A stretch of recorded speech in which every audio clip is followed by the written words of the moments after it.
السلام عليكم ورحمة الله وبركاته. كل سنة وحضراتكم طيبين. معاكم شيماء مصطفى من قناة شيماء للمشغولات اليدوية. احنا النهاردة ان شاء الله هننفذ مع بعض شنطة بسيطة لطفلة 3-4 سنين. هي مش هتاخد معانا وقت، وهشتغلها بخيط السلسلة وإبرة مقاس 4. نبتدي مع بعض ان شاء الله. بسم الله الرحمن الرحيم. انا هعمل عقدة البداية وهرتفع 20 غرزة سلسلة.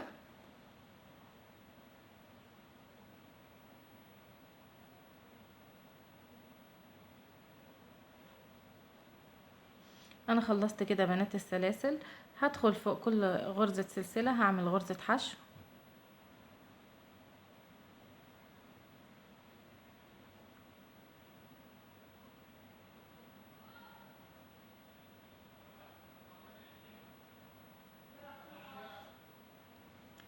اهو كده بنات خلصت السلاسل كلها. هرتفع غرزة سلسلة وهلف الشغل كده، وفي اول غرزة هنا هدخل وهعمل غرزة حشو، وفي الغرزة اللي جنبها برضو هعمل حشو، وهمشي السطر ده برضو كله كده غرز حشو.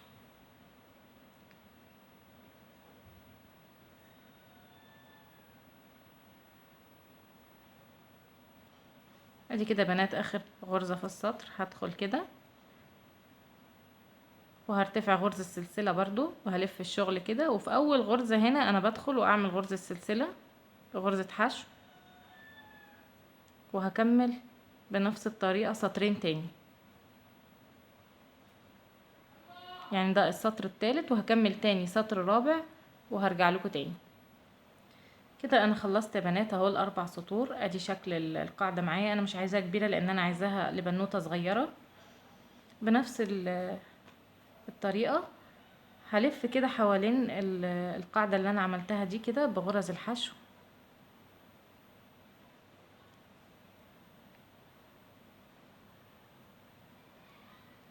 عشان اعمل الارتفاع بتاع الشنطة.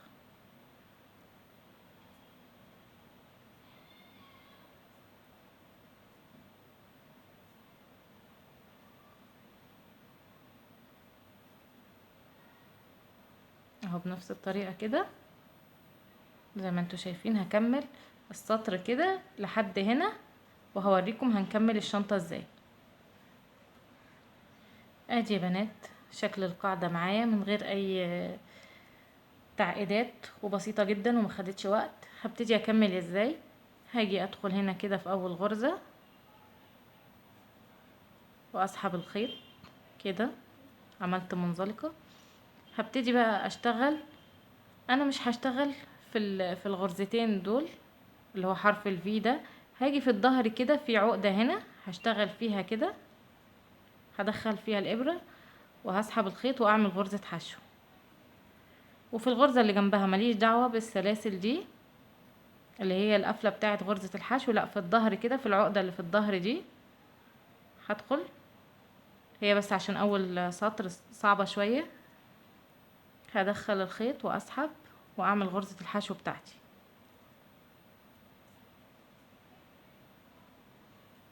اهو بنفس الطريقة دي كده هكمل السطر كله كده. بصوا كده يا بنات انا خلصت. ادي شكل القاعدة من جوه وادي من بره. شايفين عملت معايا برواز كده. هكمل ازاي. هاجي في الحلقة الخلفية هنا في اول غرزة هدخل واسحب بغرزة منزلقة، والغرزة اللي جنبها برضو في الحلقة الخلفية هدخل واعمل غرزة منزلقة، وهفضل ماشية السطر ده كله غرز منزلقة. بس هنا انا هعلم اول غرزة منزلقة انا عملتها علشان اعرف بداية السطر.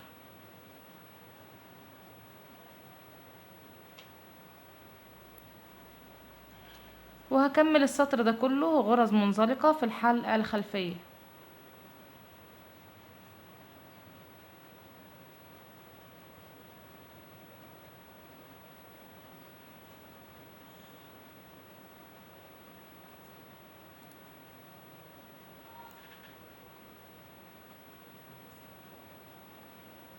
اهو بالطريقة دي كده.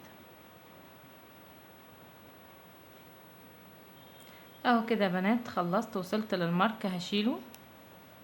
وهنا برضو بنفس الطريقة هدخل في الحلقة الخلفية وهلف الخيط عكس كده على الابرة، وهطلع اعمل غرزة حشو علشان تديني شكل الفي، وهعلم برضو الغرزة الاولانية.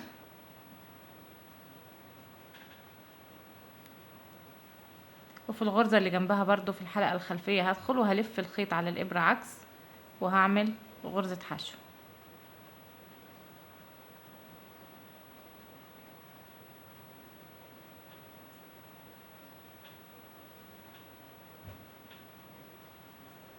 بنفس الطريقة دي كده.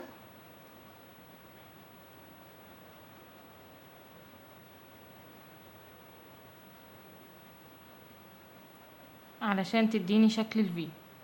هكمل السطر كله كده لحد ما اوصل للمارك، وهوريكم هنكمل ازاي. اهو كده يا بنات وصلت للمارك، برضو هشيله. وهنا هشتغل في الغرزة كاملة، هدخل تحت الحلقتين وهلف الخيط على الابرة عكس، وهعمل غرزة الحشو. وهعلم برضو اول غرزة انا عملتها، وهكمل بنفس الطريقة، وهرتفع تاني سطرين تاني بنفس الطريقة، غرز حشو بس بلف الخيط على الابرة عكس عشان يديني حرف الفي.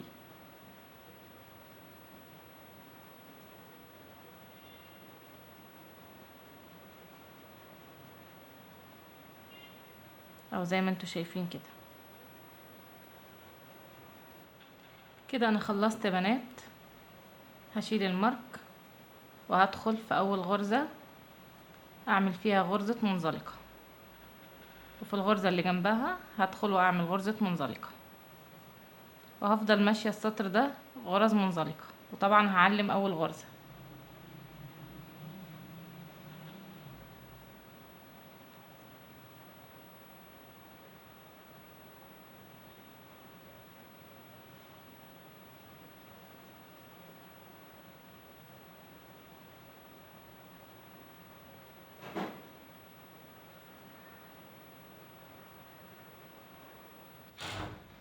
كده خلصت اهو يا بنات، وصلت للمارك برضو هشيله. وفي اول غرزة منزلقة انا اخدتها هدخل في الحلقة الخلفية واعمل برضو غرزة حشو، بلف الخيط على الابرة عكس علشان يديني حرف الفي، وهفضل ماشية بالطريقة دي غرز حشو 5 ادوار تاني، وبعد كده حشو غرزة منزلقة، وهرجع لكم تاني. ادي كده بنات بعد ما خلصتها هحدد الايد بتاعت الشنطة. هما انا عديت هنا طلعوا معايا 22 غرزة سلسلة. هسيب من هنا 7، هعد كده ادي 1 2 3 4 5 6 7، وفي ال7 كده هحط المارك،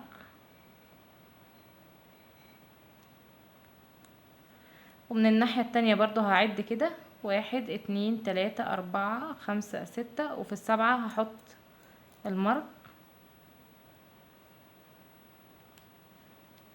ادي كده انا حددت مكان الايد، وهقلب برضو وبنفس الطريقة هحط برضو الدبوسين في نفس المكان، هعد وفي نفس المكان لازم الدبوسين يطلعوا قصاد بعض بالظبط اهو بالطريقة دي. وهكمل شغلي عادي غرز منزلقة في الحلقة الخلفية كده. كده وصلت للمارك هشيله، وهدخل في الغرزة اللي كان فيها المارك واعمل برضو منزلقة، وهعد سلاسل ادي 1 2 3 4. كده يا بنات انا عديت 19 غرزة سلسلة، لقيتها مناسبة كده زي ما انتوا شايفين. وهشيل المارك التاني وهدخل برضو في الحلقة الخلفية واعمل غرزة منزلقة،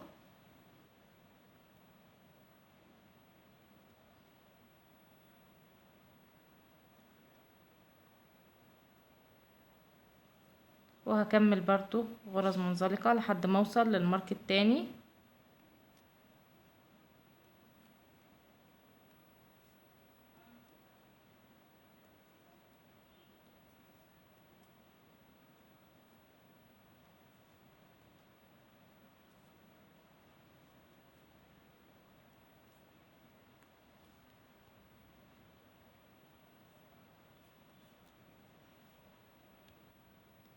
ادي كده وصلت للمارك التاني، هشيله وهاخد غرزة منزلقة، وبرضو هعد 19 غرزة سلسلة زي ما عملت هنا بالظبط علشان اوصلها هنا.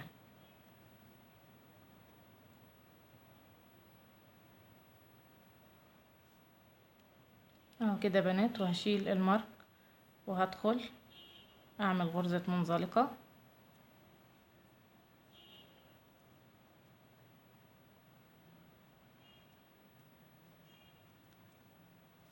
وهكمل برضو السطر غرز منزلقة لحد ما اوصل للايد هنا برضو، وعشان اعدي عليها بغرز منزلقة، وهنا برضو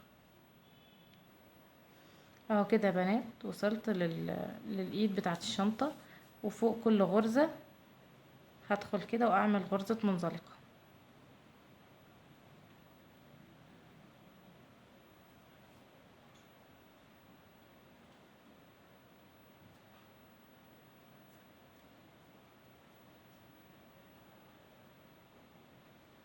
عشان تبان الايد معايا متماسكة زي ما انتوا شايفين كده. هكمل الايد كلها وهعمل الايد التانية بنفس الطريقة. وادي يا بنات بعد ما خلصت، قد ايه هي بسيطة ورقيقة، ما خدتش معانا وقت خالص.